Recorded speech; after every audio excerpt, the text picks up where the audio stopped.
So, Mark, why did you start your business? Well, Christian, I was just out of university in 2003 and I hated software engineering. I did software engineering for 4 years, absolutely hated the course, and took up a job. My first job was in IT sales, and I found myself kind of good at it, and got my first holiday, or like first holiday that I kind of paid for myself, I guess, and went to America, and we took over 2 weeks off, and we got back, and I was supposed to go into work, let's say that Tuesday, and I sat up in bed and thought, what the fuck, this is crazy, like I've got 20 days holidays a year and I've just used up 15. So I sat up in bed, called in sick, and had a moment and thought, I can't do this forever. So I decided to um, ultimately change career. I always was into sports and activity, and I always picked up a lot of injuries. So I found myself, trying, why was I getting all these muscle strains? And I was going to physios, and I was looking for a pathway into physio, and there was a pathway through part time, like evening and weekends, and I literally started studying that for the next 3 years. And I think I always probably wanted to work for myself in some way, have that control over my holidays and even control over money, but I haven't had a holiday in I was 10, going to say, 10 ends up bloody doing the years. opposite. Yeah, it's complete opposite. So don't go working for yourself, anyone who's watching this video. No, only kidding.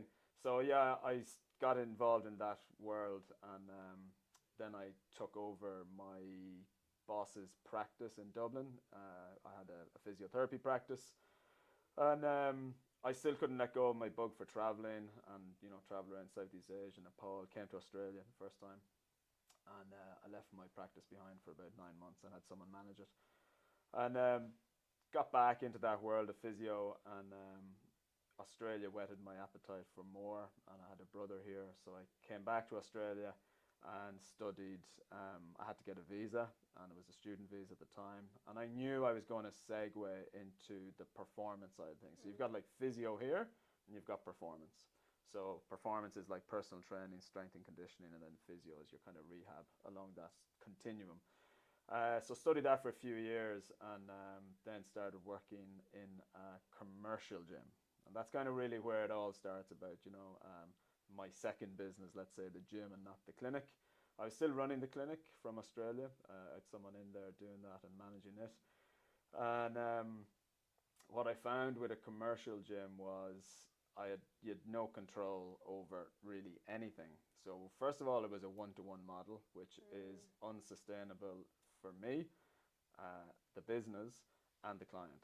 So some people could afford one a week, whereas others could afford three a week. And you find then people might make an impulse decision and they don't last that long because they realize it's too expensive or whatever Yeah. it might be. Plus, when you get in there, people join a gym or work with a personal trainer because they want a result. And in order to get a result, you've got to write an intelligent program, a well-written program for that person. Not necessarily the best program, but the best program for them.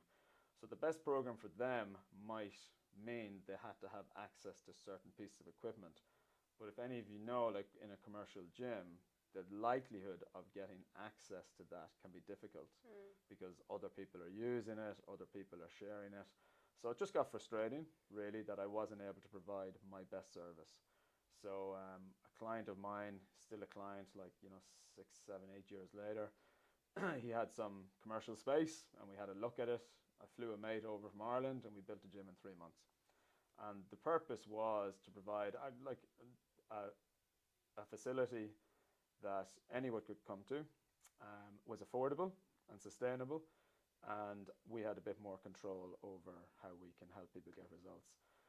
So we had about a 400, 500 square meter facility, like 100 square meters of astroturf for sled work, and then with our strength and conditioning side to it as well. So it allowed us to, one, I suppose, affect more people because our price point was fairer. We weren't relying on the one-to-one model. We were using like a semi-private model, which is a little bit like more tailored. It's personal training, but without having someone looking at you and counting your reps. I don't Yeah. believe in that. I think Yeah. the individual has to take some personal responsibility, and the coach should be in a position to manage, 4, 5, 6, 7 people, Yeah. relatively well. So that was the main thing. I did see myself, like, I've been involved in sports since 9, as in actively. My dad was my coach at home, and I've been recruiting people into sport and fitness since I'm 9, because he set up let's just call it a soccer club. It's a Gaelic football club, but people listen to this just won't understand what that is. And he literally said, look, lads, to me and my brother, I'm going to create this club. I need you to go out in the schoolyard and start tapping up people if they're interested in joining the club. So we're like, okay, yeah, cool. And it was like sales. You're literally going up and say, hey, my dad's starting up this. This is what it is. Are you interested? And we got a club going within a few weeks. And, even through school, I was always the one organising the competitions, the football leagues. I obviously helped my dad run the underage, sports as I got older. And it's been a big, big, big part of my life, and continues to be a big part of my life. And I think the gym, as it evolves, there may be that kind of essence or legacy going back to my dad, and how, I suppose, to a degree, he nurtured a bunch of young people from the age of 10 right through to their late 20s, from playing underage to senior competition. And we see the same thing in the gym. We have clients for 8, 9 years, or as little as 2 or 3 years, and it's maybe continuing that sort of nurturing. I obviously believe in it it's a massive part of my life, and I think it should be a massive part of everyone else's life. They'll get way more out of life if they develop the skill, and that's what it is. It is a life skill, strength training or fitness training, as opposed to maybe just going in for a sweaty workout for 40 minutes, and kind of maybe losing interest with that kind of model after a number of years. Whereas I think the model we run is we really try and harness that skill of strength training over years, and then people can still be doing it when they're 60, 70 or 80.